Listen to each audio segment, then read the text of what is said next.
Hello friends, welcome to my YouTube channel. आमर पश्चिम ओडिशा सबू भाई भाई मान के नुआखाई जुहार। आउ वीडियो भल लगले सब लाइक शेयर सब्सक्राइब कर। तो इटा आम बाहरी जो बस स्टैंड के आ स्नेहा घर के जो वाली बेसी खुशी अच्छे। चलो क्या ना जिंचो तते क्या करी नुआखाई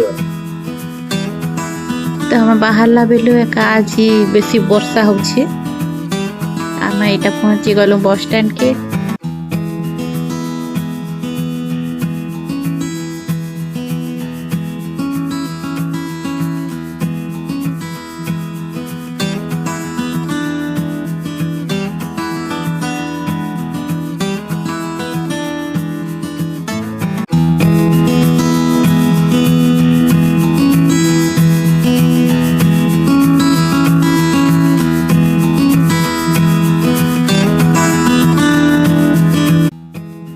आमर बसटा टिके लेट अच्छे आम कर लगवे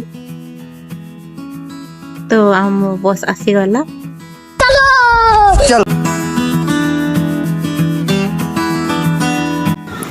घरे पहुँचला परे मुई टिके वीडियो नहीं बने पाली। एटा खीरी बनावा लगे मुई बसैछा पानी। आउ एबे देख गोटे जादू खीरी हे गला 2 सेकेंड रे। नुआखाई दिन कुमड़ा तरकारी टिके नहीं खेले हवा के।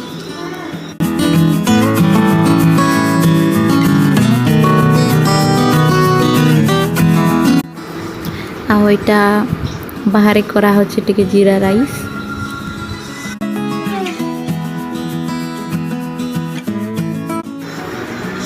आउ हमर पति देवी ने नुआ धान बाछुचन चूड़ा कुटवा लगी। नुआखाई दिन नुआ धान नुआ चूड़ा इन मोर भात उबलवार भी नहीं था। और रोसे कर सारे रेडी हेबी भाभी कर मुझे रेडी नहीं हबार था। आज पाकटा पूरा बढ़िया है। आउ इने बनौछन आमर खटा स्पेशलिस्ट। तुम एंता खटा खाई नहीं आउ सब खाना रेडी हो गला। भगवान लगे भोग बाड़ुछे आउ पूजा भी स्टार्ट कर देले न। आउ मुई भी रेडी हो गली। नुआखाई आउटफिट में केनता लागु क्या कमेंट करो।